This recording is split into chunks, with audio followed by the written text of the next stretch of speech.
That's a great question. How did I transition from the Obama administration to this job as the director of the Institute for Health System Innovation and Policy? Well, in the Obama administration, even though I was designated as the Assistant Secretary of Defense for Health Affairs, I was running a fairly large health system.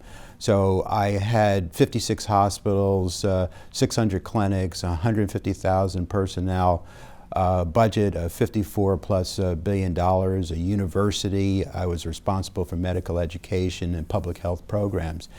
And as a result, I got to see the myriad of interconnected issues that needed to be addressed in order to drive change and innovation, and we tried to pivot the military health system to the future.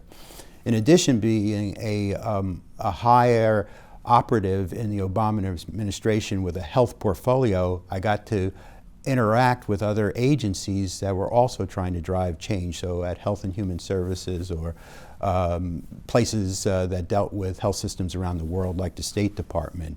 This gave me a really deep 360-degree view of the problems in the interconnectedness.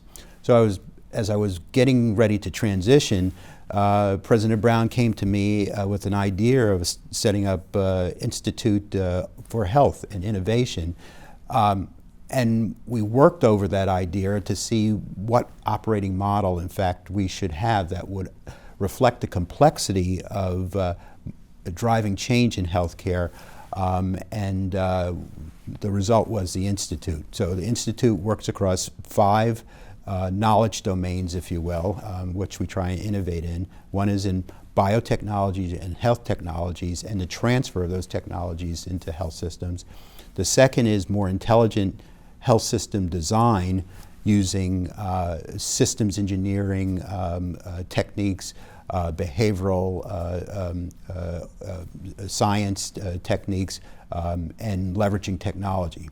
The third is about training new 21st century healthcare leaders. So giving the competencies that executives and strategic healthcare leaders need was very important, and it resonated in any number of ways when we talked to people about what would drive change. If you don't have leadership, you can't drive change.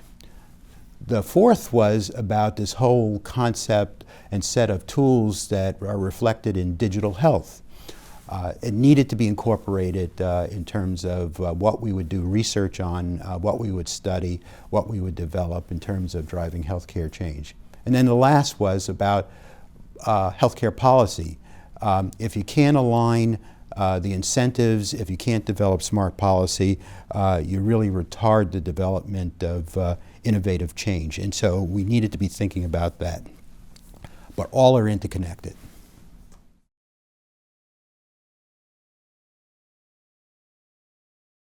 Since we serve the community within the university, universal sort of community of researchers, and we serve sort of outside of the institute, trying to make impact on transforming healthcare, we have to, in fact, organize ourselves to be able to connect. Now, the wonderful thing I think about the institute and the model it operates on is that as we've organized researchers in those knowledge domains that I've just talked about, it gives a connecting point with the external stakeholders, whether or not there are government agencies, health systems that are looking to develop new leaders, or they're looking at how they're going to integrate digital health in terms of their organization, or there are startup companies that are looking at developing new technologies. We have the ability to extend their reach by helping them think about what they do with their technology that might affect the health system, or what policies they need to be thinking about. So the whole idea is that the Institute, its value is in creating an accelerator of interdisciplinary research that is organized to have more immediate impact. I'm a surgeon by training.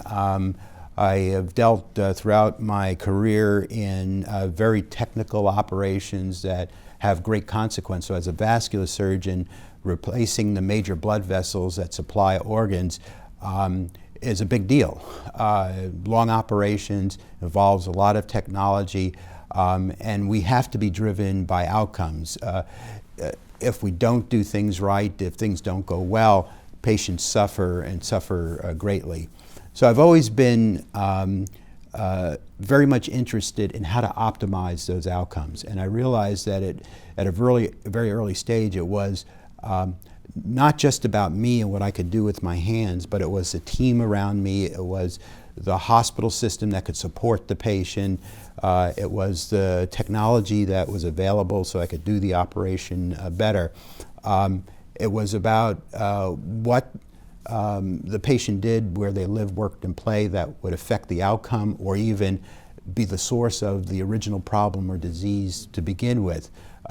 These were all interconnected, and so as I grew in maturity, it was about understanding how to affect that wider system to optimize outcome. That became very important.